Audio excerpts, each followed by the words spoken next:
Belum usai konflik antara Hamas dan Israel, kini ketegangan geopolitik Timur Tengah kembali memanas seiring dengan saling serangnya Israel dan kelompok Houthi. Lalu bagaimana pandangan pengamat Timur Tengah Tia Mariatul soal konflik ini? Langsung saja saya sapa Mbak Tia. Halo, selamat sore. Selamat sore Mas Iqbal. Baik, Mbak Tia seperti yang tadi sudah kita dengarkan bersama-sama, kita lihat bersama-sama. Sebenarnya kalau dari kacamata Mbak Tia sendiri, seperti apa Mbak Tia melihat dari konflik yang sepertinya semakin melebar, semakin meluas. Tapi dari tanggapan dari Mbak Tia sendiri, apakah ini memang benar-benar akan membuat perang semakin meluas? Ya, seperti yang tadi Mas Iqbal sampaikan, bahwa ini ada sesuatu yang baru dalam geopolitik di Timur Tengah begitu ya.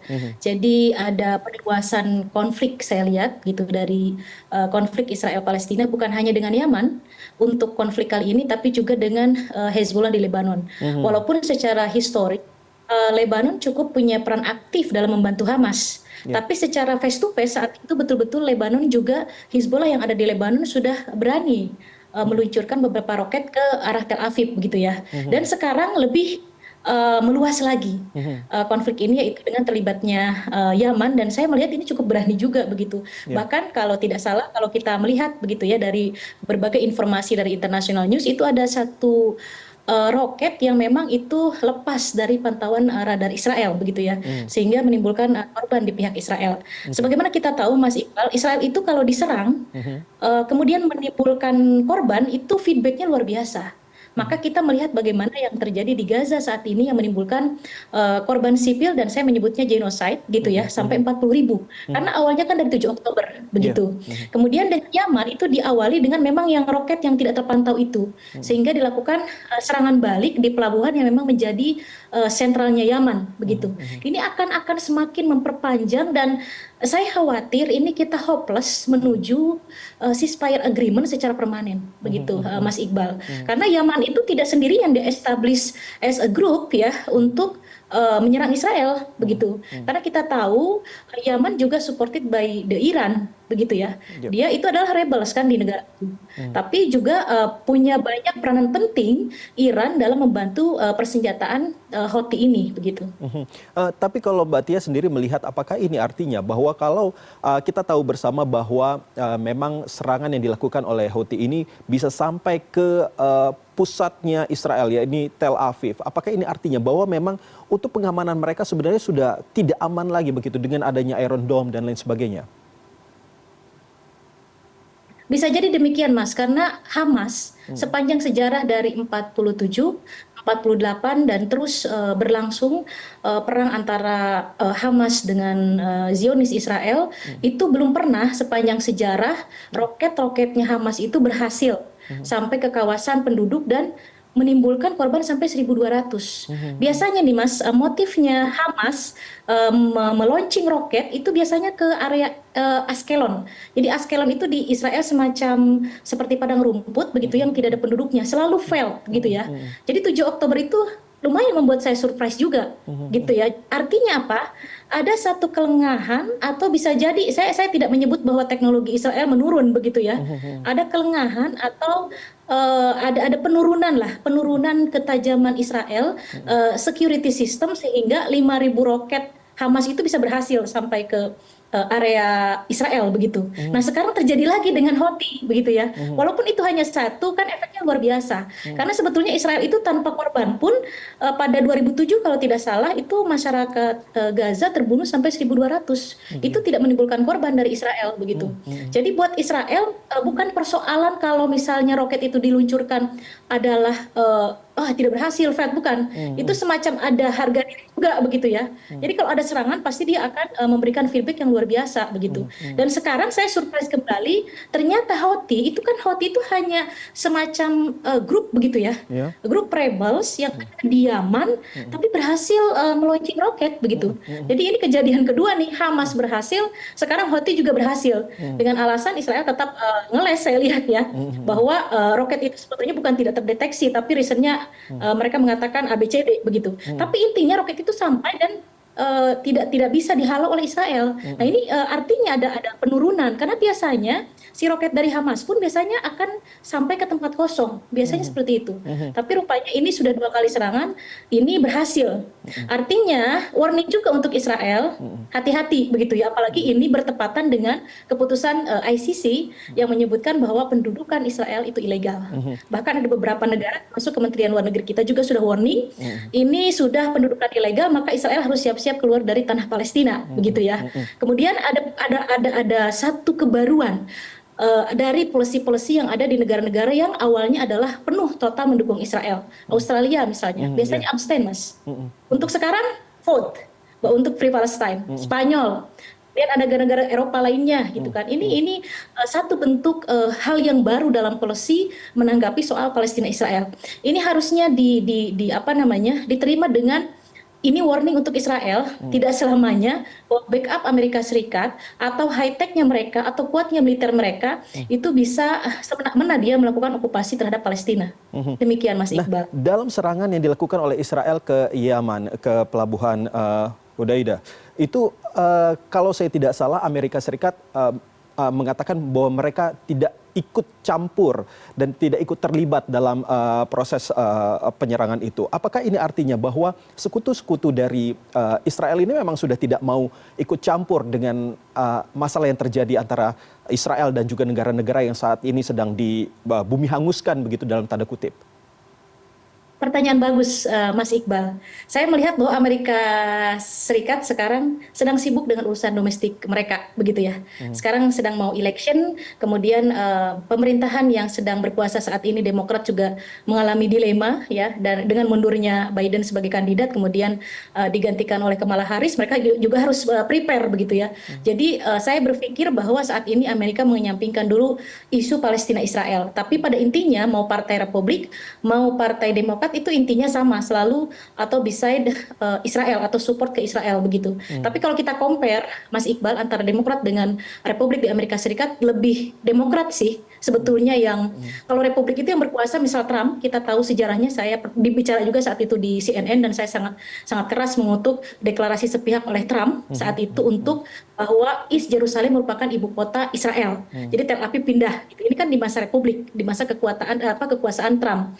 Artinya jika dibandingkan, dua-duanya memang tidak ada yang bagus, dua-duanya support Israel. Tapi jika dibandingkan, masih mending Demokrat daripada Republik, begitu ya. Dan mereka saat ini sedang fokus untuk memenangkan pemilu, baik dari Partai Republik ataupun Partai Demokrat, begitu. Yang saya lihat seperti itu. Dan sebetulnya Demokrat ini, Mas, ada ke arah untuk two-state solution, sebetulnya. Jadi mereka reasonnya itu adalah pokoknya tidak mau Hamas gitu. Tapi kalau misalnya berdiri sebagai dua negara berdampingan, oke, gitu. Amerika sudah ada deklarasi seperti itu, tapi dari pihak pemerintahan Partai Demokrat, sorry. Jadi kan berarti mereka sudah lepas dukungan gitu ya.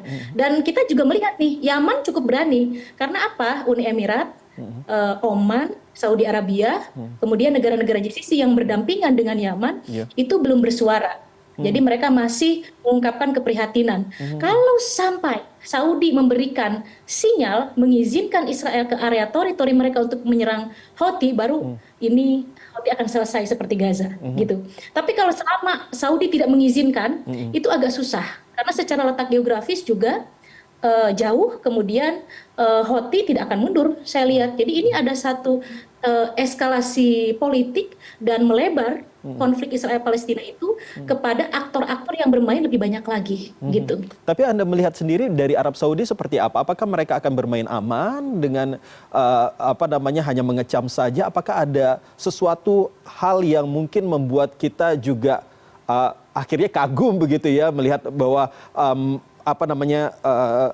membela Palestina dalam hal ini? Di bawah MBS, di bawah pemerintahan MBS sepertinya cari aman, Mas Iqbal. Karena dengan Cina pun sekarang sudah mulai melakukan kerjasama di berbagai bidang ya. Karena mereka punya program diversifikasi ekonomi, di mana tidak ingin lagi tergantung dari resource ekonomi mereka. Jadi artinya mereka semua teman begitu, dengan Rusia oke, kemudian dengan Cina oke, sudah tidak menjadi lagi who is the dog, who is the owner between Saudi and Amerika Serikat begitu ya. Jadi saya melihat ada semacam bukan membangkang tapi lebih kepada kemandirian. Jadi ketika ini terjadi, Saudi hanya lebih melarang warga negaranya untuk ada di wilayah Yaman, kan itu dekat sekali Mas, itu dekat sekali. Makanya saat Houthi itu menyerang pemerintahan yang sah yang memang terdiri dari orang Sunni, kenapa Saudi terlibat dan menyerang Houthi? Karena kekhawatiran ya, makanya dia meminta Amerika Serikat untuk membackup dan membeli sejumlah senjata untuk menyerang Houthi. Tapi kalau Houthi berhadapan dengan Palestina, saya melihat Saudi tidak akan ambil resiko besar untuk pro terhadap Israel misalnya. Itu resiko politiknya terlalu besar. Makanya saya melihat Saudi hanya diam dan menyatakan keprihatinan dan meminta warga negaranya sudah tidak ada lagi di area konflik tersebut begitu.